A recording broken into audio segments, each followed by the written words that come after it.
사실은 더 열악한 주거 환경에서 살아가고 있는 세입자들의 이야기가 좀 더 이 부동산 대책에 반영되어야 한다. 전세와 월세의 부담을 낮추는 방법은 사실은 집값 자체를 잡으면 여기에 연동된 임대료들이 동시에 낮아지게 되어 있잖아요. 부동산 3법. 완전한 정책은 아니라고 봅니다. 1%의 저항이 사회적으로 굉장히 큰 여론인 것처럼 보편적인 보유세로서의 토지보유세 도입이 필요하다. 토지보유세를 통해서 마련된 재원을 모두에게 평등하게 n분의 1의 배당을 함으로써 재분배 정책으로서 전 국민의 한 75%는 자기가 내는 돈보다는 받는 돈이 더 많게 오히려 부동산을 팔고 가격을 내리기보다는 버티면서 사실은 정권이 바뀌길 기다릴 텐데 거래세와 양도세를 강화하는 방식은 오히려 좀 실효성이 떨어진다. 올해 최저임금보다 130원 오른 건데 내년도 최저임금 이 액수에 대해서 어떻게 보십니까? 이번에 최저임금이 이렇게 사실상 동결이나 삭감이 된 만큼 정부나 기업들이 해고와 고용유지 등에 대한 좀 더 적극적인 방안들을 같이 논의해 주셔야 많은 국민들이 또 이렇게 양해할 수 있지 않을까.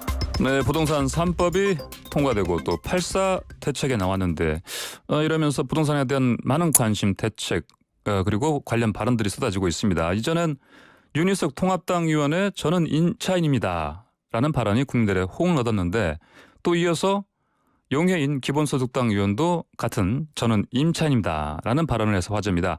자, 이 시간엔 용해인 기본소득당 의원과 연결해서 임차인이 바라본 부동산 대책을 이야기해 보겠습니다. 의원님 안녕하십니까? 네, 안녕하세요. 기본소득당 용혜인입니다. 네, 진짜 임차인 용해인 의원이시잖아요. 네. 네네. 네. 자, 그래서 방금 말씀드린 대로 저는 임차인입니다로 시작하는 부동산 대책 호소 발언을 하셨습니다. 윤희석 의원의 네. 발언을 살짝 벤치마킹 하신 것 같은데, 자, 같은 세입자인데 입장은 전혀 달랐던 이유 뭡니까? 네, 저는 정확하게 차이가 났던 점은 이 부동산 대책의 타겟팅을 누구를 하느냐, 그러니까 이 부동산 대책이 효과를 발휘해야 하는 국민들이 누구냐에 대한 차이가 좀 가장 큰 차이였던 거 아닌가 싶습니다. 예. 네, 윤희숙 의원님 같은 경우는 이제 저는 임차인입니다라는 말로 발언을 시작하셨지만 사실은 임대인이라는 단어가 굉장히 많이 나오거든요. 네. 네. 그랬을 때 저는 임대인도 임대인이지만 사실은 더 열악한 주거 환경에서 살아가고 있는 세입자들의 이야기가 좀 더 이 부동산 대책에 반영되어야 한다라고 보는 것이 좀 큰 차이였던 것 같습니다. 예. 자, 용 의원께서 대출이 끊기면 어떻게 목돈을 마련할지 걱정된다. 또 나가라고 하면 어떻게 집을 새로 구해야 할지 걱정스럽다 이렇게 말씀하셨어요. 네. 자, 여당은 근데 일부 의원들이 월세 전환이 나쁜 게 아니다 이런 얘기도 했었고요. 그렇다면은 이제 용 의원께서는 세입자 입장에서 전월세 전환에 대해서 어떻게 생각하십니까? 네, 전세에서 월세로 전환하는 건 세입자들에겐 분명히 부담이 되지요. 지금 다양한 정부에서 제공하는 보증금 대출 같은 경우에는 이자가 워낙 낮기 때문에 월세에 비해서는 훨씬 부담이 되는 것이 사실인데요. 근데 다만 이제 전세가 전반적으로 사라지는 추세다라는 것은 좀 부인할 수 없는 사실이라고 생각합니다. 그랬을 때 전세와 월세의 부담을 낮추는 방법은 이제 월세보다 전세를 더 많이 만드는 방법도 있지만 사실은 집값 자체를 잡으면 여기에 연동된 임대료들이 동시에 낮아지게 되어 있잖아요. 그랬을 때 제가 본회의 발언에서 말씀드렸던 것은 이 집값을 잡아야 전세든 월세든 임대료 부담이 낮아지는 거다라는 말씀을 드렸던 것입니다.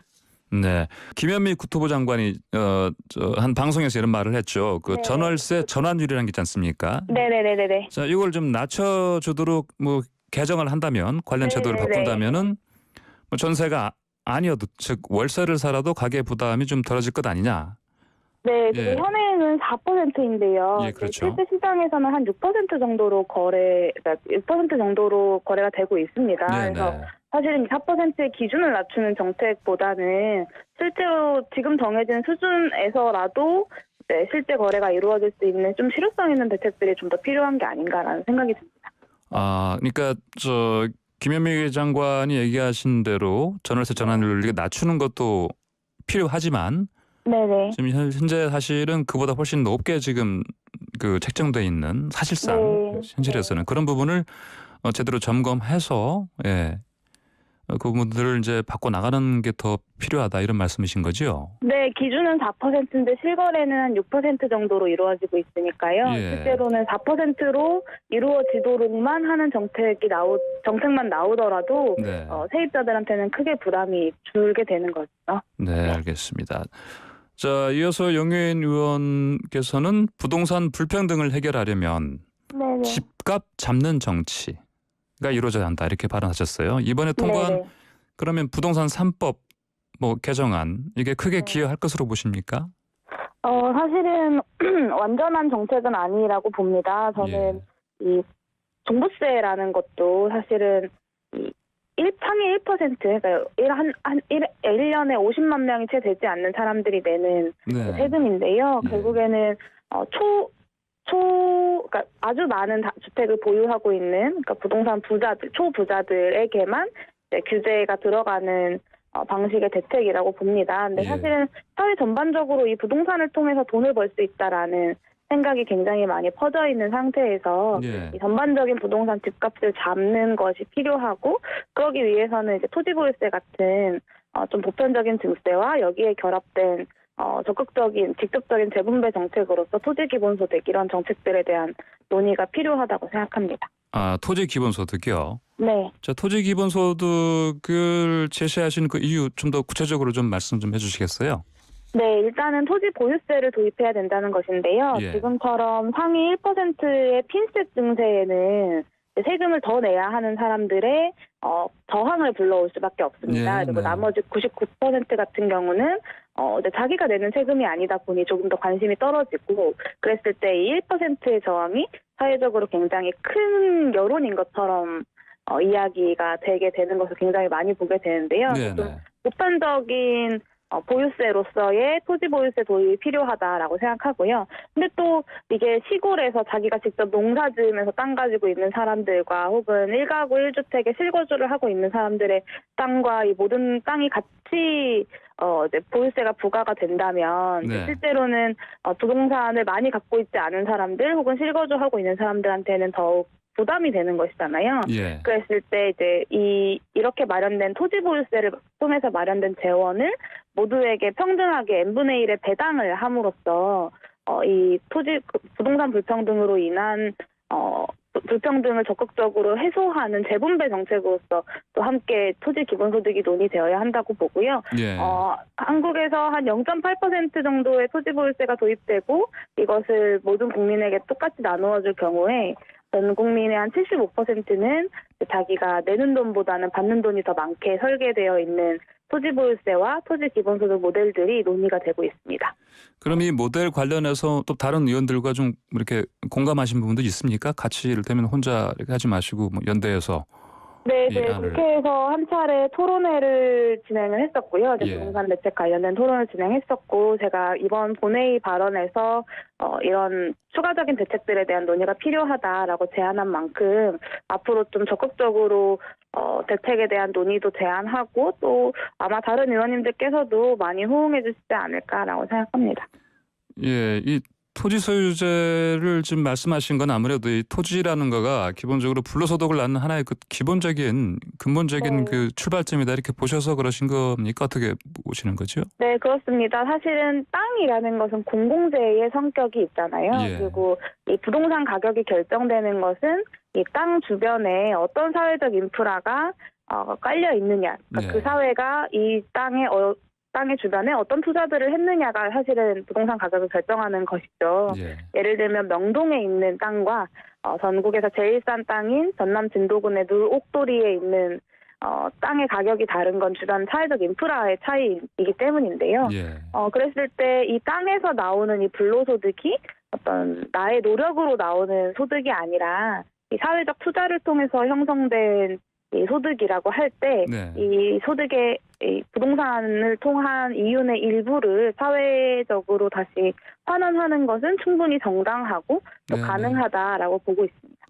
아, 그렇군요. 그러면 이제 아까 말씀하신 대로 이제 토지 보유세 부분이 이른바 거래세 있지 않습니까? 이 거래세보다는 저세 저항이 좀 더 훨씬 혹시 크지 않을까? 또 적을까? 어떻게 보십니까?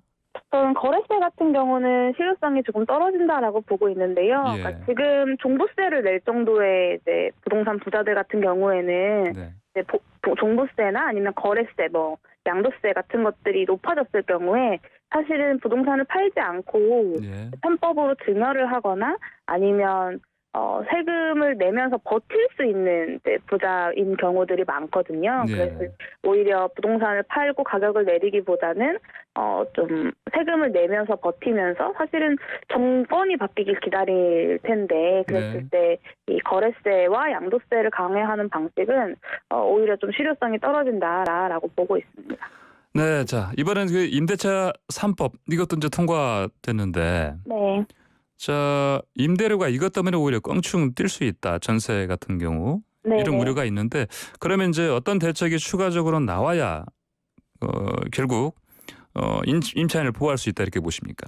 네, 임차인 보호와 관련돼서는 아까 이제 말씀하셨던 김현미 국토장관이 이야기했다고 하는 그 네네. 전월세 전환율의 실효성 있는, 그러니까 실제로 그 4% 수준에서 전환이 될 수 있는 대책들을 마련하는 것이 첫 번째로 필요하다고 생각하고요. 예. 두 번째는 이 지금 통과된 임대차 3법에 따르면 신규 계약은 사실은 이 전월세 인상률 상한이 적용이 되지가 않습니다. 그렇죠. 그래서 전혀 이 없죠. 네. 그래서 신규 계약의 경우, 그러니까 2+2년으로 계약 기간이 늘어난 것은 맞지만 네. 이 4년 뒤에 이 임대료가 껑충 뛰면 어떡하냐 같은 우려들이 있으신 거잖아요. 네네. 그랬을 때 이 신규 계약에도 전월세 인상률의 상한을 하는 제도들이 좀 더 논의되고 국회에서 통과되어야 하지 않을까라고 생각합니다. 그럼 이 부분 관련해서도 사실 정부에서 어떤 논의가 있지 않았을까요? 근데 이 부분이 왜 빠졌을까요? 아무래도 좀 이게 되게 시급하게 네. 이 사안의 시급성에 비례해서 법안들을 논의하고 통과시켰던 만큼 일단 지금 수준에서 논의할 수 있고 합의할 수 있는 부분들을 진행하고 네. 그 다음 수준의 논의로 좀 남겨두신 것이 아닌가라는 생각이 듭니다. 아, 네, 알겠습니다. 네. 자, 정부가 발표한 주택 공급 방안에 따르면 그 공공분양 그 절반 이상 공급 물량을 청년과 신혼 부부에게 공급하겠다고 했습니다. 이 부분은 어떻게 보십니까? 네, 공공임대주택이 늘어나는 것은 저는 굉장히 환영할 만한 일이라고 생각하고요. 예. 근데 이제 공급의 물량을 확대하는 건 저는 필요하다고 생각하는데 좀 지금 시대의 변화라는 것이 있잖아요. 1인 가구가 굉장히 늘어나고 신혼부부들에 대한 수요도 늘어나고 있는 상황에서 이것에 맞춤형 공급이라고 어느 정도 볼 수 있지 않을까라고 평가하고 있습니다. 예. 그 들으셨겠지만 처음에 정부가 발표한 직후에 서울시가 사실은 정부와 사실 의견이 맞지 않는 엇박자를 내는 그런 발표를 하게 됐습니다. 그게 특히 이제 공공참여형 고밀 재건축 관련해서 사실은 용적률을 높이고 네. 층수를 높이는 거 50층까지 높이는 그 부분이었는데, 자 이렇게 서로 이렇게 엇갈린 이유, 그다음에 앞으로 이렇게 서로 불협화음이 사실은 이미 사실은 이제 드러난 것이나 마찬가지인데 어떻게 될까 네네. 이게 앞으로? 네, 서울시는 이제 재건축은 민간의 영역에 맡겨두는 것이 맞다. 특히나 이제 공공참여형 재건축이라고 했을 때 그 사업에 어떤 민간 사업자가 참여하겠냐라는 이야기를 하면서 이것의 실효성에 대한 문제 제기를 좀 하셨습니다. 예. 물론 이게 사업 자체에 대한 이견이 있는 것은 아니다라고 홍남기 경제부총리가 이제 봉합을 어느 정도 하긴 했지만 사실은 서울시에서 이야기하는 이 실효성의 이야기를 들었을 때 이 정책의 그러니까 이 정책에 대해서 공공참여형 고물 재건축에 대해서 예. 왜 반대하는지에 대해서는 좀 잘 캐치가 되지 않는 면이 좀 있었던 것 같고요. 예. 그래서 이것이 50층으로 높이는 것이 서울시의 기준이 맞지 않기 때문에 그러는 것인지 아니면 뭔가 좀 더 다른 설득력 있는 이유가 있는 것인지에 대해서 좀 서울시가 반대를 한다면 지금도 반대를 한다면 좀 밝혀주셔야 하지 않을까라는 생각이 들고요. 예. 사실 재건축 관련돼서는 재건축을 할 때 이제 강남의 땅값이 비싼 곳에 재건축을 그냥 들어간다고 해서 거기에 공급되는 물량들이 부동산 시장 안정에 기여할 것이다라고 보긴 좀 어렵다라고 생각합니다. 그러니까 예. 강남에 있는 비싼 아파트를 재건축하면 그래서 거기에 수많은 아파트 물량들이 공급이 되면 사실 그 정도의 가격을 지불할 수 있는 사람들에게 또다시 집이 공급되는 것이기 때문에 저는 이제 공공임대주택 등의 확대랑 같이 맞물려서 진행되는 것이 좋겠다라고 보고 있습니다. 네, 좀 주제 잠깐 바꿔보겠습니다. 어제 고용노동부가 내년도 최저임금을 8,720원으로 고시했습니다. 네. 올해 최저임금보다 130원 오른 건데 내년도 최저임금 이 결정, 이 액수에 대해서 어떻게 보십니까? 네, 사실 저는 좀 아쉽게 생각하기는 합니다. 특히나 이 최저임금 산입 범위가 확대된 상황에서 130원이 인상되었다는 것은 실질적으로는 좀 인상되지 않거나 오히려 삭감된 것으로 볼 수 있는 금액이라고 생각하긴 하는데요. 이 코로나19로 인한 경제 위기가 굉장히 심각하고 또 앞으로 더 어려워질 수 있다는 예상이 나오는 상황에서 이번에 최저임금이 이렇게 사실상 동결이나 삭감이 된 만큼 정부나 기업들이 이제 해고와 고용 유지 등에 대한 좀 더 적극적인 방안들을 같이 논의해 주셔야 이 최저임금이 실질적으로는 동결이나 삭감된 것에 대해서 많은 국민들이 또 이렇게 양해할 수 있지 않을까라고 생각합니다. 네, 오늘 말씀 잘 들었습니다. 감사합니다. 네, 고맙습니다. 네, 지금까지 용혜인 기본소득당 의원이었습니다.